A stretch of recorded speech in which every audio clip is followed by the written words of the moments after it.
Olá, meus caros, como vocês estão?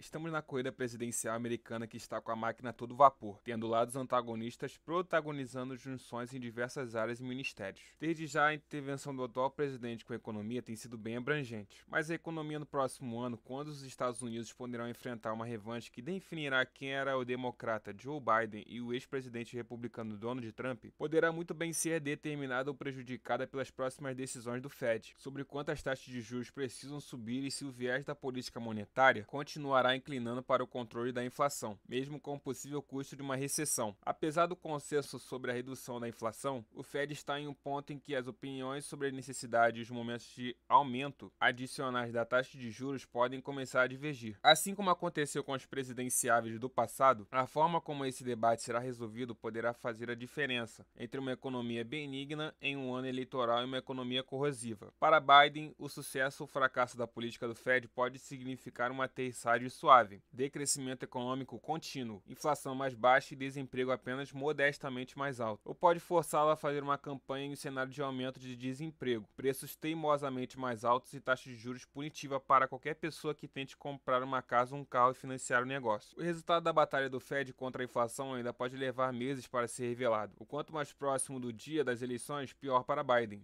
disse o economista sênior da Employ Americana, um grupo de pesquisa e defesa que se concentra em políticas de pleno emprego. Mui disse que dados recentes fizeram com que a realização de uma aterrissagem suave parecesse mais provável, embora o Fed ainda esteja preparada para novos aumentos das taxas de juros, que poderiam aumentar a possibilidade de uma recessão ou um aumento desnecessário do desemprego. O chair da Federal Reserve, Jerome Powell, disse nesta quarta-feira aos parlamentares dos Estados Unidos que a luta contra a inflação ainda tem um longo caminho para percorrer. Apesar da recente pausa do aumento da taxa de juros, as autoridades monetárias concordam que os custos dos empréstimos provavelmente ainda precisarão aumentar. A inflação moderou um pouco desde meados do ano passado, disse Powell em comentário preparado para ser lido no Comitê de Serviços Financeiros da Câmara, em uma das suas atualizações semestrais da política monetária ao Congresso. No entanto, as pressões inflacionárias continuam altas e o processo de redução de inflação para 2% ainda tem um longo caminho a percorrer. Embora as autoridades do Fed tenham adiado o aumento das taxas de juros, em sua reunião passada,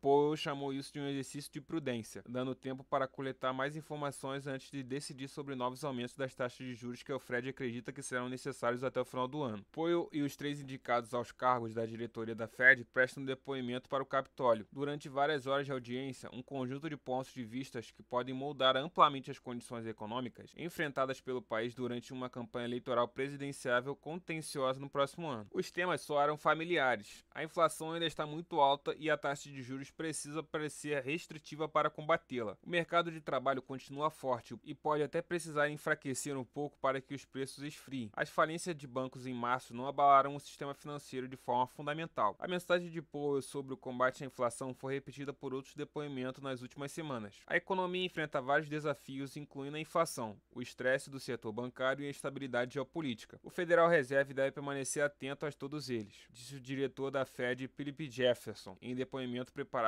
e divulgado na última semana, antes de uma audiência de confirmação do Comitê Bancário do Senado. Ao lado de Jefferson, na mesma audiência, os senadores questionaram a diretoria, que deve ser nomeado para um mandato de 14 anos. Com 7 assentos, a diretoria executiva dos Estados Unidos para um Banco Mundial e a primeira indicada para a diretoria do Fed de origem hispânica. Em suas últimas reuniões, o Fed manteve as taxas de juros básicas estáveis, entre 5% e 5,25%, mas as autoridades projetam que as taxas terão de aumentar mais meio ponto percentual até o final do ano, porque a inflação vem caindo muito lentamente e permanece mais do que o dobro da meta de 2% do Fed. A batalha acirrada pode fazer com que antigos personagens americanos voltem a ocupar cargos chaves. Entre outras ideias, é a melhor forma de atender às ações dos cidadãos americanos. Mas a maior economia do mundo, com pouco ou com muito crescimento, afeta diretamente todas as outras economias. E um líder político forte pode levar a melhora econômica, porém só veremos isso nos próximos capítulos. Senhores, se vocês viram o vídeo até aqui, peço muito obrigado. E a sua ajuda é a minha ajuda. E acima de tudo, a credibilidade do meu trabalho. Se inscrevam e ajudam para ajudar no nosso crescimento. Desde já agradeço a todos e até o próximo vídeo.